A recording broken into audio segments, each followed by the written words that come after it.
What if Africa, the cradle of civilization, holds the key to its own liberation? Imagine a continent rich in resources, yet plagued by policy as it exists now, because our economic relations with Africa are simply a continuation of European colonialism, perpetuating exploitation by other means. Africa trades more with Europe than it does with itself. It's portrayed as a poor continent, but actually it's the richest. It's just that the people there are denied the fruits of their land and their labour by unequal economic relations. Interference. From secret military bases to controversial land deals, Africa's sovereignty hangs in the balance.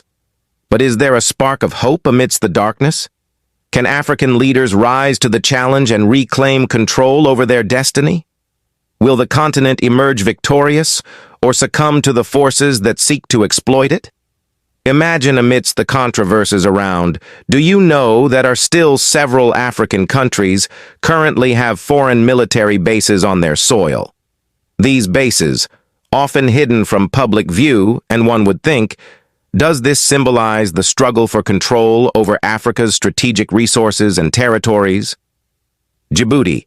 This tiny nation is a hotspot for foreign bases due to its strategic location. Just come back from a reporting trip to the little East African country of Djibouti. Djibouti's capital city, which is also called Djibouti. You've got an American military base here, which is the only permanent military base the United States has got anywhere on the African continent. You've got a collection of French military bases up here, a French-operated air base down here that the United States also uses to fly drones out of. You've got a Japanese military base over here, which is literally the only base over here, which is literally the only overseas base that the Japanese operate anywhere. You've got an Italian military base wedged in here by the Americans. You've got another French naval base up here. You've got German and Spanish soldiers who don't have bases of their own but get stationed up in these hotels. And then you've even got a Chinese People's Liberation Army naval base over here on the other side of town, opposite of the Americans and friends. The first overseas military base that the People's Republic of China ever built anywhere. And other countries are still actively trying to build their own bases here.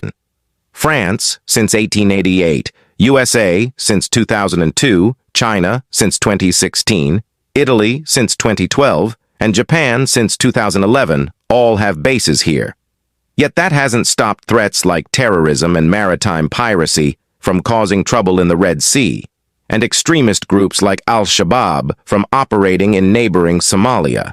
Again, in Gabon, France has been there since 1960, providing military support and training, yet the country faces challenges with insecurities and corruption that undermines development and political instability. Also in Kenya, the U.S. has been a partner since independence, but terrorism remains a major concern in East Africa.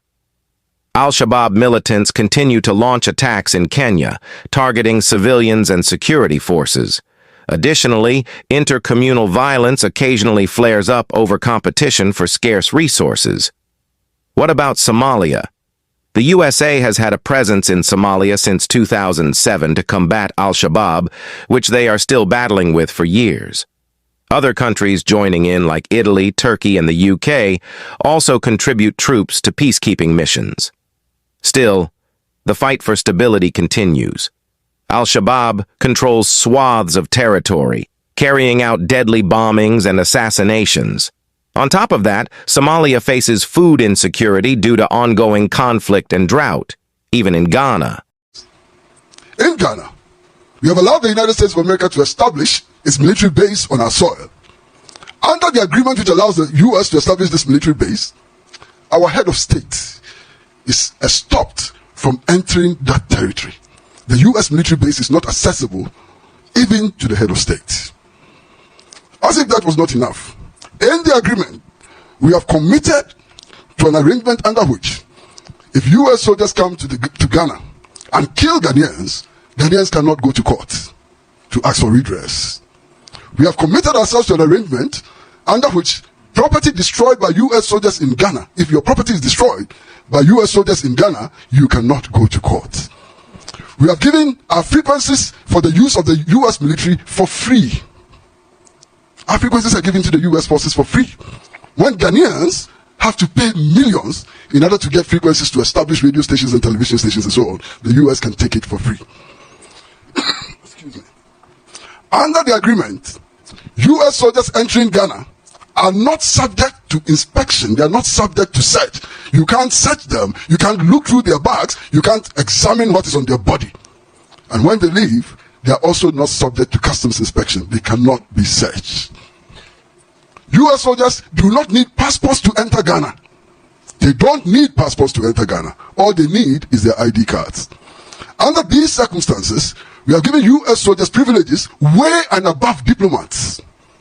Because even the American ambassador needs a passport to enter Ghana. What's the deal? Why so much security muscle, yet so many security threats? Is there a disconnect? Hey, no wonder.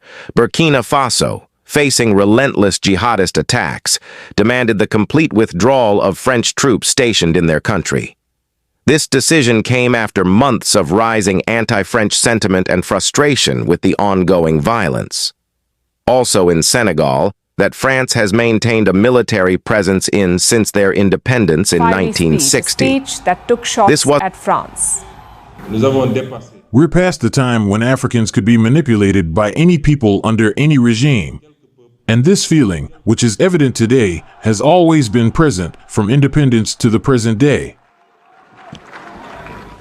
Into what he said, I'm quoting, more than 60 years after our independence, we must question the reasons why the French army, for example, still benefits from several military bases in our country and the impact of this presence on our national sovereignty and our strategic autonomy. Paris must Wasn't an isolated incident. Similar tensions are brewing in Mali and Niger, where both countries have requested a significant reduction in French military presence. Mali even went a step further by expelling the French ambassador. In Niger, the United States and Russia over military bases. Niger's demand for greater control over its territory and resources has put it at the center of a geopolitical struggle. General Langley, the head of U.S. Africa Command. We care about what's happening in Africa right now. I mean, if you tell the American taxpayer, why are we there? Why are we spending the money we're spending there? Thanks for that question, Senator. For access and influence. I'd say that a number of countries are at the tipping point of actually being captured by the Russian Federation as they are spreading some of their false narratives across Libya. And from a strategic answer piece, access influence across the whole Maghreb, that is NATO's southern flank. We need to be able to maintain access and influence across the Maghreb from Morocco all the way to Libya. The PRC and Russia are also remaining exploitative where possible and coercive when necessary. They want that ground. They want power projection capabilities. So for the most part, the rest of the continent is also for mining concessions, whether it be gold or rare earth minerals. Both of them have a long-range plan. But I think at the accelerated pace, the Russian Federation is really trying to take over Central Africa as well as the Sahel. What? Does U.S. seize Russia's growing influence in Niger as a threat to its strategic interests? Meanwhile, Russia denies any aggressive intentions and asserts that its presence in Niger is purely for economic and security cooperation. We respect Niger's sovereignty and are committed to supporting its development, said a Russian spokesperson. Oh, is it safe to say that only African countries with military rule are taking actions? Do Africa need military rule before it fight for its resources? What happened to democracy? Well, Niger, however, is demanding more transparency and control over foreign military presence on its soil. President Issoufou declared, "Niger will not be a pawn in the power games of foreign nations. We demand respect for our sovereignty and the right to determine our own future." In Mali, the government has decided to end its military training mission with the EU, citing concerns over sovereignty and security. Let's shift our focus to Mali now. The West African nation has ended its 11-year mission with the European Union.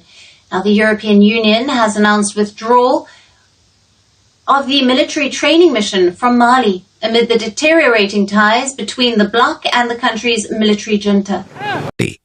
This move reflects a broader trend of African nations asserting their independence and sovereignty in the face of external pressures. Despite these tensions, Niger and Mali have signed a deal aimed at enhancing cooperation in various sectors, including security, infrastructure, and trade. The deal signifies a commitment to strengthening regional ties and asserting greater control over their own affairs. In the meantime, can we also expect something big between Nigeria and Senegal as President Diomaye of Senegal pay his first visit to Bola Tinubu, the Nigeria president? Meanwhile, the ongoing Africa CEOs Forum in Rwanda is another testament. Almost 20% of the world is African. By the year 2050, it will be 25%. Soon enough, the only middle class in the world that will still be growing is Africa's. As this century progresses, Africa will increasingly be one of the world's economic engines. But to become truly prosperous, we have to upgrade our mindsets and aim for quality and complexity in our value chains. We cannot remain a place where people pull rocks out of the ground, which others then turn into high-tech products and sell back to us. It is not sustainable. This is what Africa countries need right now, but reverse is the case in Ghana, where its president asking the British for help with security against its fellow Africa country, Burkina Faso, because he feels threatened about the stance taken by Ibrahim Traoré. I was part of an extremely useful meeting with the people from the Congress to come and talk about security matters. Madam, you were there, you were part of the meeting. And its significance for us. And I think that beyond everything, that is a matter that I want to urge upon you. Today, Russian mercenaries are on our northern border. Burkina Faso has now entered into an arrangement to go along with Mali in employing the Wagner forces there. I believe a mine in southern Burkina has been allocated to them as a form of payment for their services. Prime Minister of Burkina Faso in the last 10 days has been in Moscow. And to have them operating on our northern border is particularly distressing for us in Ghana, apart from not accepting the idea of the great powers. As if that is not enough. Here is the shocking part. Amidst these geopolitical struggles, reports of land sales to Western investors persist. Despite demands for greater sovereignty, some African leaders continue to sell off their country's lands to the highest. In Zimbabwe, Africans are responding to a story that just broke.